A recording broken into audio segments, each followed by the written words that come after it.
ચાલો વિદ્યાર્થી મિત્રો, વેરી વેરી ગુડ મોર્નિંગ. હવે આપણે એસપીની અંદર દિવાળી પછી નવા સત્રમાં આપણો સૌપ્રથમ પહેલો પીરિયડ લઈએ છીએ. વિદ્યાર્થી મિત્રો, આ વખતે આપણે જે કાંઈ ફેરફારો થયા છે એ ફેરફારોને ધ્યાનમાં રાખીને તમને હું અહીંયા ભણાવું છું. જે વસ્તુઓને 30% કોર્સમાં કટ કરવામાં આવી છે એને આપણે આપમેળે કટ કરી નાખીએ છીએ, એને આપણામાં એડ નથી કરતા, એટલે બરાબર ધ્યાન આપજો. અહીંયા આપણે તમને ચેપ્ટર નંબર 5 જે આપણો ચાલુ હતો કંપનીના સંચાલકો, એની અંદર આજે આપણો પ્રશ્ન આપણે લઈએ છીએ કે કંપનીના સંચાલકોની ગેરલાયકાત જણાવો. જો મિત્રો, લાયકાતો અને ગેરલાયકાતો આ બંને વસ્તુઓ અલગ છે, અથવા તો ગેરલાયકાત શબ્દ છે એના બદલે આપણે એમ પણ કહી શકાય કંપનીની અંદર કયા સંજોગોમાં સંચાલકોને દૂર કરવામાં આવે છે. આ પ્રશ્નની અલગ રીતે પણ પૂછી શકાય ખરા. તો મિત્રો, ગેરલાયકાત અથવા તમને એમ પણ કહી શકે કે સંચાલકોને કયા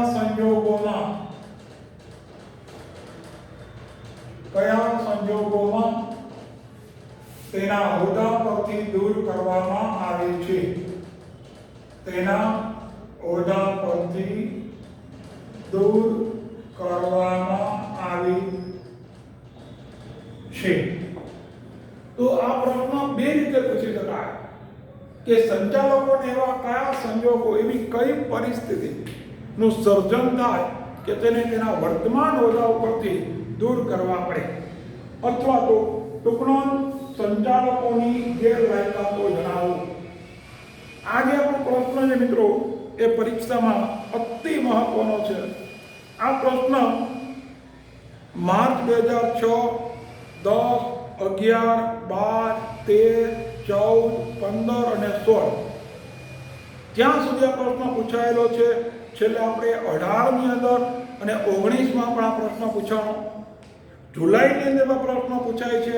તો મિત્રો, આનો મતલબ એવો થયો કે આ પ્રશ્ન પૂછવાના શક્યતા, ચાન્સીસ 99% છે.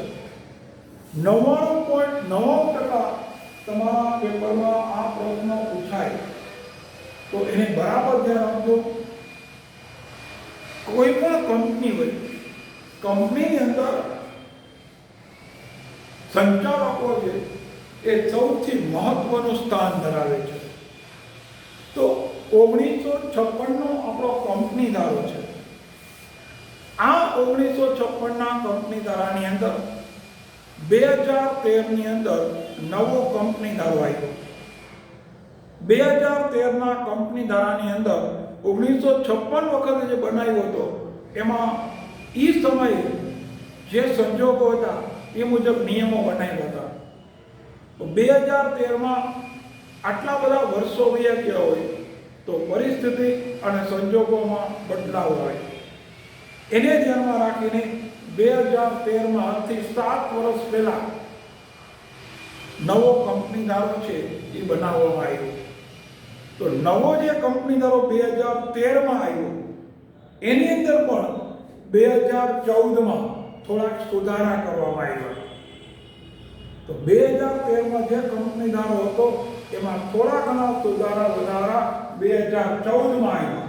ને એ કંપની ધારાની જોગવાઈ મુજબ કંપનીના સંચાલકો કયા સંજોગોમાં એના હોદ્દા ઉપર કાર્ય કરી શકે નહીં, એના માટેના નિયમો છે એ બનાવ્યા છે કે સંચાલકોએ કયા સંજોગોમાં એનો હોદ્દો, એનું પદ, એની જગ્યા ખાલી કરવી પડે.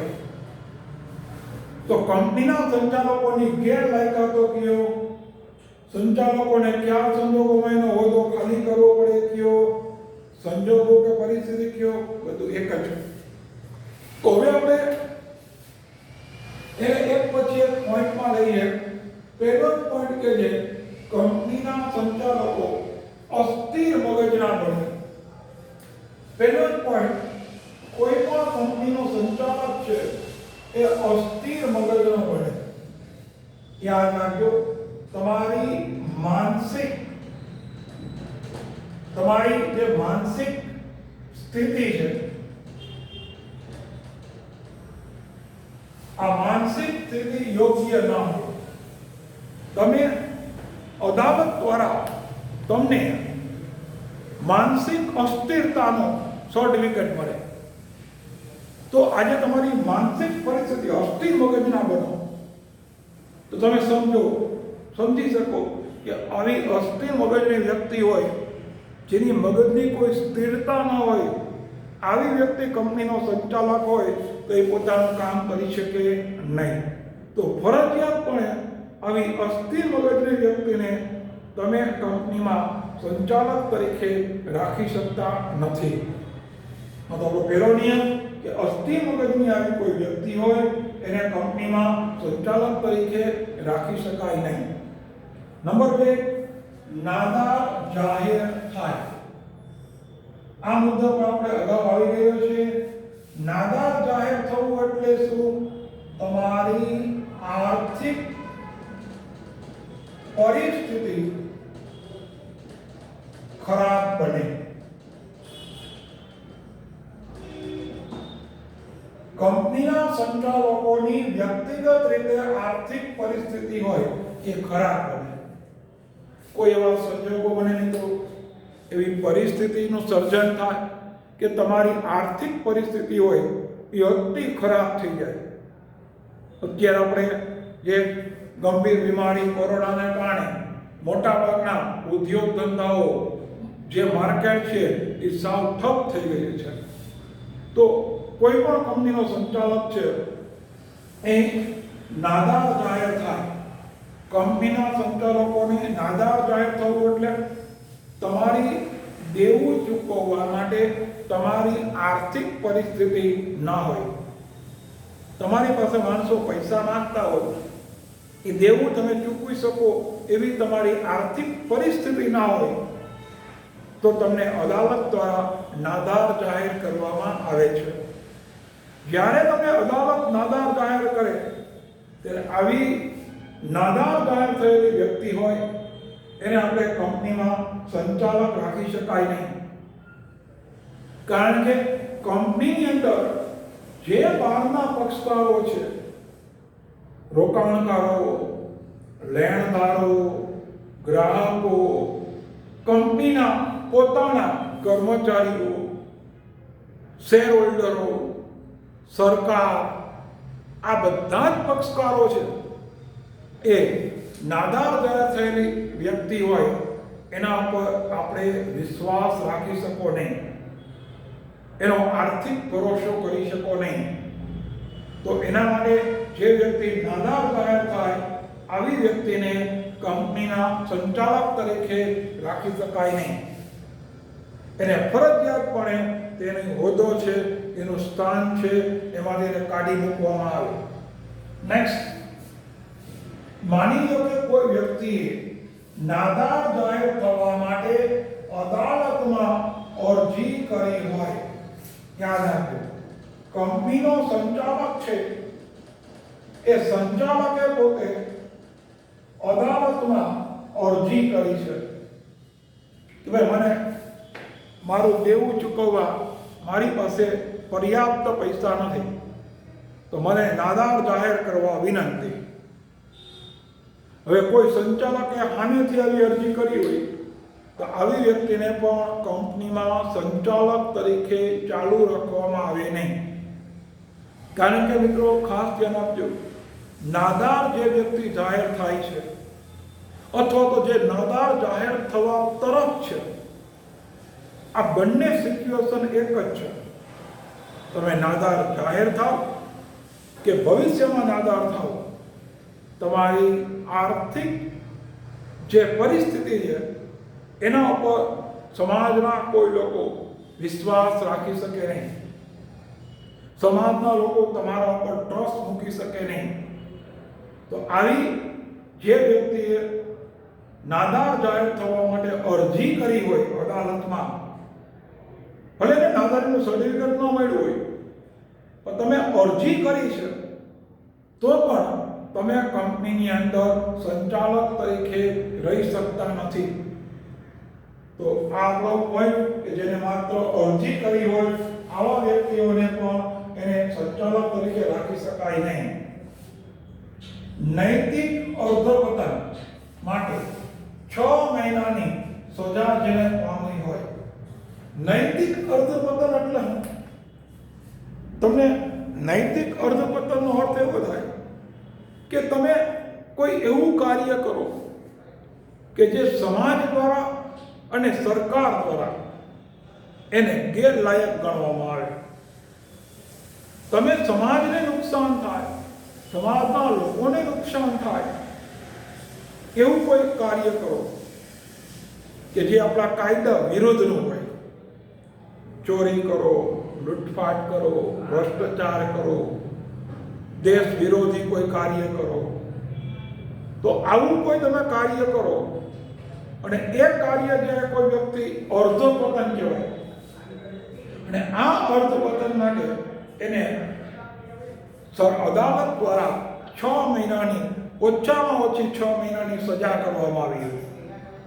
તો 6 મહિનાની સજા પામેલ વ્યક્તિ હોય, કોઈ પણ કંપનીના સંચાલક ઉપર આવા નૈતિક અર્ધપતનનો કેસ ચાલે ને અદાલત એને 6 મહિના કે તેથી વધુ સજા કરે, જેલની સજા, તો આવી જેલની સજા પામેલી વ્યક્તિ કંપનીમાં સંચાલક તરીકે રહી શકતી નથી. કારણ કે આ બધી વસ્તુ કેવી છે કે તમારી પ્રતિષ્ઠા, તમારી ઇમેજ ઉપર આખી કંપનીનો વિકાસ આધારિત છે. જો કંપનીનો મુખ્ય વ્યક્તિ હોય, જે કંપનીનો સંચાલક હોય, એ જ ટ્રસ્ટેબલ ન હોય, એના પર લોકો વિશ્વાસ મૂકી શકે એમ ન હોય, તો સમાજના લોકો તમારી કંપનીમાં પૈસા રોકે કેમ? તો અહીંયા તમારે નૈતિક અર્ધપતન માટે તમને 6 મહિનાની સજા થઈ હોય તો તમે કંપનીની અંદર કામ કરી શકતા નથી. એના પછી બાકી હપ્તાની તારીખ છે 6 મહિના સુધી તમે હપ્તો ન ભરો. મિત્રો, નિયમ બધા માટે સર્વસ્વ હોય, સરખા હોય. જો કોઈ શેરહોલ્ડર બાકી હપ્તો ન ભરે તો કંપનીના સંચાલકો હોય એને નોટિસ આપે.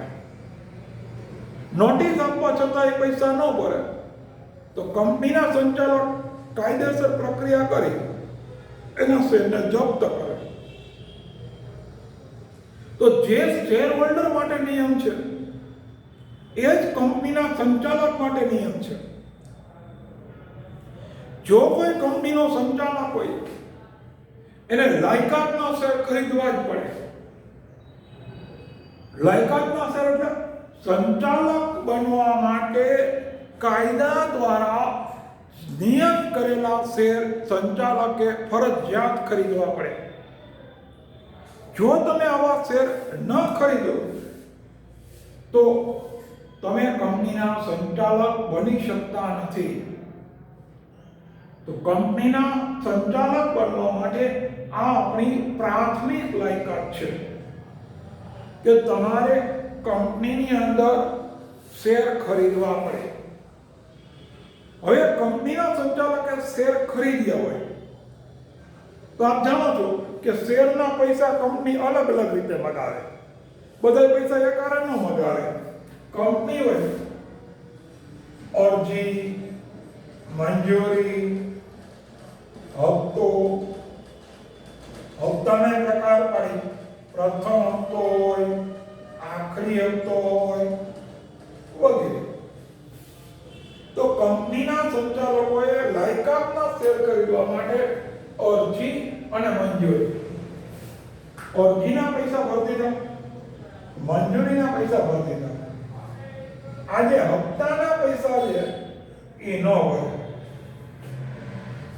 હપ્તાના પૈસા ભરે નહીં એટલે જેમ શેર હોલ્ડરને નોટિસ મળે એમ કંપનીના સંચાલકોને નોટિસ આપવામાં આવે. નોટિસ આપ્યા પછી 6 મહિના સુધી જો કંપનીનો સંચાલક એના બાકી હપ્તાની રકમ ન ચૂકવે તો એ વ્યક્તિને કંપનીના સંચાલક તરીકે રાખી શકાતો નથી. આ આપણા કંપની ધારાની જોગવાઈ છે. 2013ના કાયદાની જોગવાઈ મુજબ જો કોઈ સંચાલકે બાકી હપ્તાની રકમ હોય એ 6 મહિના સુધી ન ચૂકવે તો એને આપમેળે સંચાલક તરીકે એને દૂર કરવામાં આવે. તો સંચાલકે, કારણ કે કાયદાનું પાલન હોય એ સૌથી પહેલાં તો સંચાલકે કરવું પડે. કારણ કે સંચાલક એ કંપનીનો પ્રથમ વ્યક્તિ છે, કંપનીનો મુખ્ય વ્યક્તિ છે. અને મેઇન વ્યક્તિ જો કાયદાનું પાલન ન કરે તો તમે સભાસદ પાસે, શેર હોલ્ડર પાસે કાયદાના પાલનની અપેક્ષા કઈ રીતે રાખી શકો? તો શેર હોલ્ડરો તો જ કાયદાનું પાલન કરે કે જો સંચાલકો કરે. આજે આપણે સિમ્પલ ભાષામાં કહું કે જે કાયદાના રક્ષક હોય એ રક્ષક તરીકે જે હોય છે, ધારો કે પોલીસ છે, એ કાયદાના રક્ષક કહેવાય. જો પોલીસ કાયદાના રક્ષક હોય, એ જ કાયદાને ભંગ કરે તો એના માટે સજા વધુ થાય. કારણ કે એને ખબર છે કે આ કાયદો છે, છતાં એને ભંગ કર્યો. તો સામાન્ય માણસો પાસે તમે કાયદાના પાલનની અપેક્ષા કેમ રાખી શકો? તો અહીંયા આ જ વસ્તુ અહીંયા લાગુ પડે છે કે કંપનીના સંચાલકોએ જે બાકી હપ્તાની રકમ હોય એને નિયત સમયે ભરપાઈ કરી દેવી જોઈએ. જો સંચાલકો આવો હપ્તો ન ભરે તો તમારા શેર હોલ્ડર છે એ હપ્તો ન જ ભરે. આજે મા બાપ છે એ ખોટું જીવન જીવે તો એ પોતાના બાળક છે એને સારું જીવન જીવવા માટેનો ઉપદેશ આપી શકે નહીં. કારણ કે બાળક છે પોતાના માતા પિતાના વર્તન ઉપરથી પોતાનું જીવન છે એનું નક્કી કરે છે. પોતાનો જીવનનો આદર્શ કોઈ પણ બાળક માટે એના માતા પિતા હોય છે. તો મિત્રો યાદ રાખજો, કંપનીના સંચાલકે જો બાકી હપ્તો ન ભર્યો હોય તો 6 મહિના સુધી એને ન ભરે એને સંચાલક તરીકે રાખી શકાય નહીં. એના પછી કહે છે કંપનીના સંચાલકનો, કોઈ પણ કંપનીના સંચાલક છે એ સંચાલન કરવામાં ગેરરીતિ આચરે. હવે ગેરરીતિ બહુ વ્યાપક પ્રમાણમાં છે, મોટા પ્રમાણમાં છે. ગેરરીતિનો અર્થ શું કરવો? ગેરરીતિ એટલે કંપનીના વિકાસને બદલે સંચાલક પોતાનો વિકાસ થાય, કંપનીને આર્થિક લાભ મળે એના બદલે પોતાને આર્થિક લાભ વધુને વધુ કેમ મળે એના માટે જો કંપનીનો કોઈ સંચાલક કામ કરતો હોય, કંપનીનો સંચાલક એવું કાર્ય કરે કે જેથી પોતાને વધુને વધુ આર્થિક લાભ થાય, ને આવું જો સાબિત થઈ જાય કે કંપનીના સંચાલક દ્વારા આવું કાર્ય કરવામાં આવ્યું કે જે કાર્યથી કંપનીના લાભને બદલે એને સંચાલકને પોતાને અંગત લાભ થાય, પોતાના સગા સંબંધીઓને લાભ થાય એવું કાર્ય કર્યું, જો કોઈ કંપનીનો સંચાલક એને આપણે કહેવાય છે સંચાલનમાં ગેરરીતિ આચરે. કંપની, શેર હોલ્ડર, સમાજ આ બધાને ધ્યાનમાં રાખ્યા વગર કંપનીનો સંચાલક પોતાના ફાયદા માટે કોઈ એવા કાર્ય કરે કે એવા નિર્ણય કરે, સંચાલન કરે તો એ ગેરરીતિ આચરે છે એવું કહી શકાય. અને જો તે આવી ગેરરીતિ આચરતો હોય તેને કંપનીમાં રાખી શકાતો નથી. નેક્સ્ટ પોઈન્ટ અહીંયા આપણે કહીએ કોઈ પણ કંપનીના સંચાલકના નિમણૂક થાય એટલે 2 મહિનાની અંદર એને લાયકાતના શેર ખરીદ્યા ન હોય. આપણે હમણાં મેં કીધું મિત્રો કે તમારે કંપનીના સંચાલક બનવા માટે લાયકાતના શેર ખરીદવા પડે. હવે એક તમને ચોખવટ કરી દઉં કે કંપની ધારાની અંદર એકેયમાં એવી જોગવાઈ નથી કે લાયકાતના શેર કેટલા ગણવા, લાયકાતના શેર કેટલા કેવા એ કઈ જોગવાઈ નથી, સંખ્યા નથી બતાવી. એટલા માટે એવું કહી શકીએ કે કોઈ પણ કંપનીના સંચાલકે ઓછામાં ઓછો 1 શેર, ઇક્વિટી શેર એને ખરીદવો પડે. મિનિમમ એક શેર તમારે લેવો પડે, તો એ લાયકાતના શેર કહેવાય. તો જો તમે તમારી નિમણૂક થાય, સંચાલકની નિમણૂક થાય, એના 2 મહિનાની અંદર જો કોઈ કંપનીએ લાયકાતના શેર, સંચાલકે લાયકાતના શેર ન ખરીદ્યા હોય, તો આવા વ્યક્તિને કંપનીના સંચાલનમાંથી દૂર કરવો જોઈએ. આવો વ્યક્તિ કંપનીના સંચાલનમાં ભાગ લઈ શકે નહીં, કંપનીના સંચાલક તરીકે એ કામ કરી શકે નહીં. કારણ કે જે મેઇન વ્યક્તિ છે એની પાસે સમયગાળો 2 મહિના. નેક્સ્ટ, સંચાલક મંડળની સભામાં રજા લીધા વગર 3 સભા કે 3 માસમાં સતત ગેરહાજર રહે. મિત્રો ખાસ ધ્યાન રાખજો, સંચાલકોની જે સભા બોલાવાતી હોય કે જેમાં કંપનીના હિતને ધ્યાનમાં રાખીને ભવિષ્ય માટેના નિર્ણયો લેવાય, આ નિર્ણયો બહુમતીથી લેવાય. જો સંચાલકો કંપનીમાં ગેરહાજર રહે સંચાલક, તો બહુમતીથી નિર્ણય લેવામાં તકલીફ પડે. સંચાલકો સતત 3 સભા અથવા સતત 3 મહિના, 3 સભા અથવા સતત 3 મહિના જો કંપનીનો સંચાલક સતત ગેરહાજર રહેતો હોય, તો આવા વ્યક્તિને ગેરહાજર રહેવા માટે એને કોઈ પ્રકારની રજા, કોઈ જાણ કરી ન હોય. આપણે સમજી શકીએ કે કોઈ એવું ઇમરજન્સી કારણ હોય, એવું કોઈ બીમારી હોય, વિદેશમાં ગયો હોય તો ગેરહાજર રહે, ઇટ્સ ઓકે. પણ આ સંચાલકે કંપનીની અંદર કોઈ પણ પ્રકારની જાણ નથી કરી, કંપનીમાં કંઈ પણ જાણ કર્યા વગર સતત પોતે ગેરહાજર રહે છે. તો આવો જ્યારે સતત ગેરહાજર રહેનાર વ્યક્તિ હોય, તો એ સતત રજા વગર સતત 3 સભામાં ગેરહાજર રહે અથવા તો 3 મહિના લગી સતત ગેરહાજર રહે, તેને કંપનીના સંચાલનમાંથી સંચાલક તરીકે દૂર કરવો જોઈએ.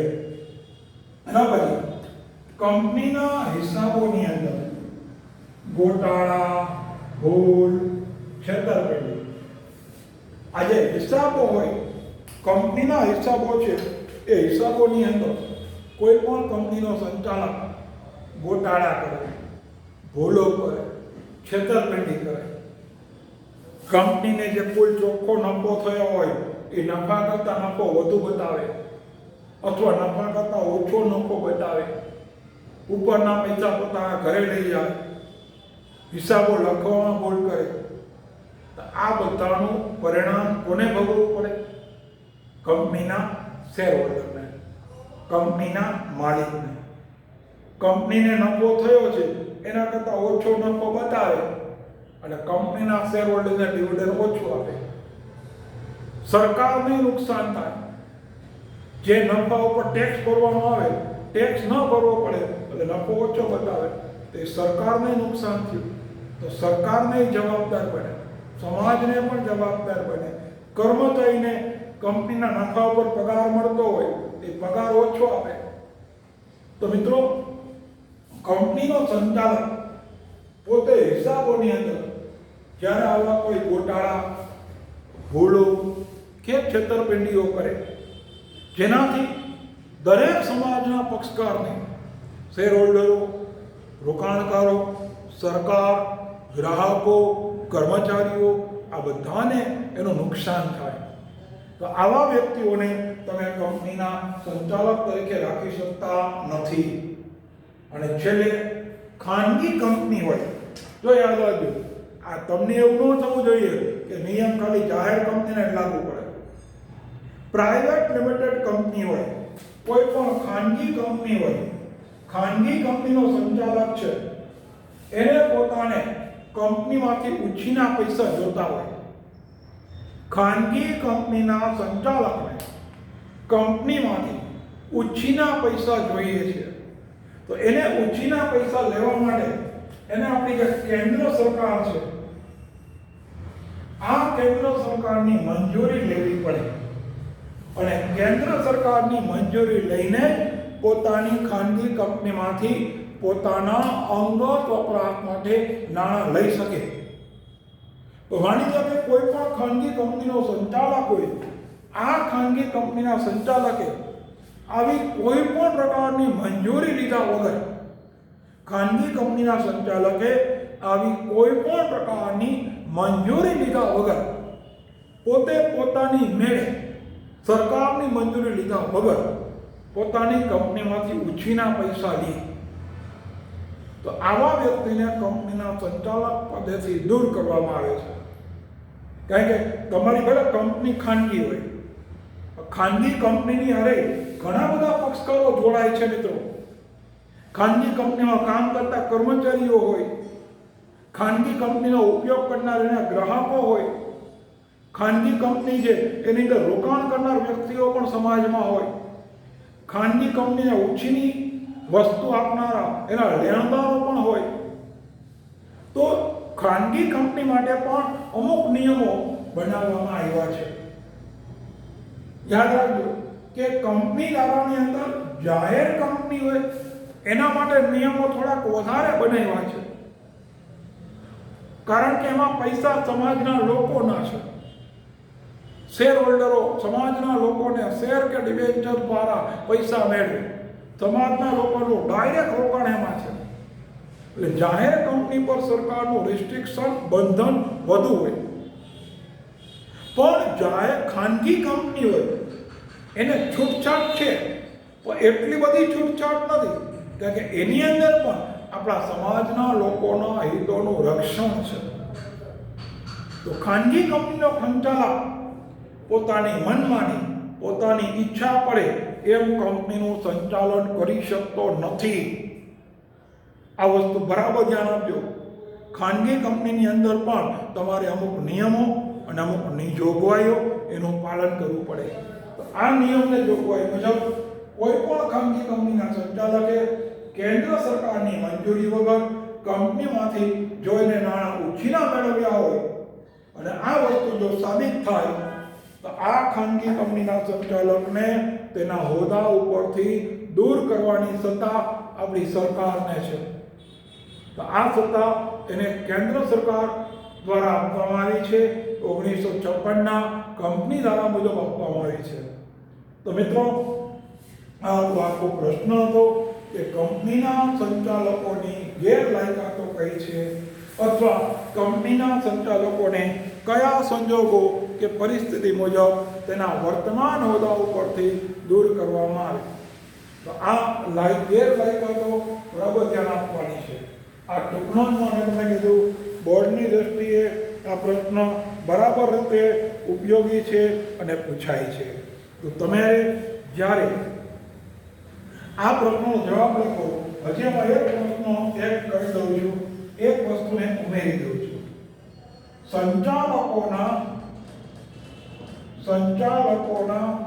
હોદ્દાની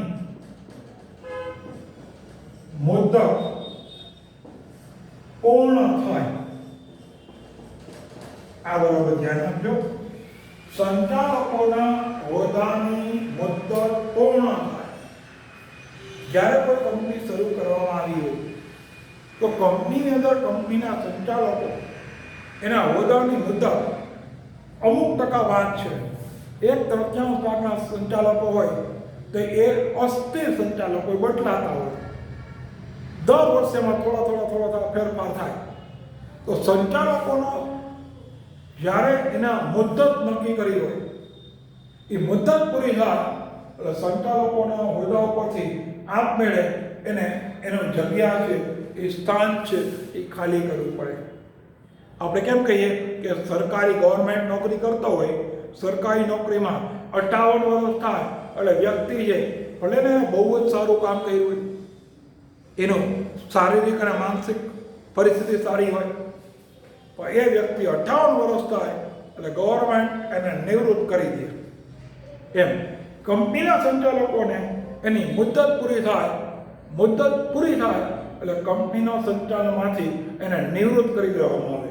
એટલે આપણો પોઈન્ટ છે, સંચાલકોને એના હોદ્દાની મુદ્દતને આપણે કહી શકો સમયગાળો, નિર્ધારિત સમયગાળો પૂરો થાય એટલે કંપનીના સંચાલકને તેના હોદ્દામાંથી દૂર કરવામાં આવે છે. એનો સમયગાળો પૂરો થયો, એની જગ્યાએ નવા સંચાલકો લેવામાં આવે છે.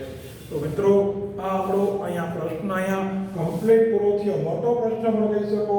અને આટલા મુદ્દાઓ તમે જે ઝીણવટપૂર્વક સમજાવવામાં આવ્યા છે એને બરાબર ધ્યાન આપજો. વિડીયો જ્યારે તમે જુઓ છો ત્યારે વિડીયોને બરાબર સમજવા માટે, જોવા માટે તમે હેડફોનનો ઉપયોગ કરો. અને બીજું, બરાબર રીતે સ્વસ્થતાપૂર્વક લખો. અને આ વિડીયોમાં જે મેં પોઈન્ટ કીધા છે, બધા પોઈન્ટો સમજાવ્યા છે, એની અંદર શું આવે છે એ તમે તમારી નોટબુકમાં ઉતારજો અને લખજો. લખશો તો તમને યાદ રહેશે, એમનેમ યાદ નહીં રહે. ખાલી વિડીયો આપણે કોઈ હોય જોયા રાખીએ તો આપણને યાદ ના રહે. યાદ રાખવા માટે તમારે એને લેખન કાર્ય કરવું પડે, લખવું પડે. 2-3 વખત લખો. એકવાર આખી બુકમાં લખો, એકવાર તમે રફ બુકમાં લખો, તો તમને વસ્તુ યાદ રહેશે ને પરીક્ષાની અંદર તમે લખી શકશો. નહીંતર તો શું થશે કે તમે ભૂલી જશો. આપણે કોઈ પિક્ચર જોવા જાય ને એક પિક્ચર જોઈને બહાર નીકળીએ તો 3 કલાકમાં પિક્ચર જોઈને બહાર નીકળો તો બહાર નીકળ્યા પછી તમને પિક્ચરના બધા ડાયલોગ કેટલી વાર યાદ રહે? વધીને 1 કલાક, 2 કલાક, 5 કલાક. પછી 3 કલાકનું આખું રેકોર્ડિંગ તમારા મગજમાં છપાય? ન છપાય, ભૂલી જાઓ. ભગવાને આપણને બોલવાની એક વરદાન આપ્યું છે. તો આમ જ આપણે ભણવાનું ભૂલી જાય તો આપણા હેરાન થઈ જાય, મુશ્કેલી પડે. તો મિત્રો, વિડીયો જોઈને લખવાની ટેવ પાડજો. Okay, thank you.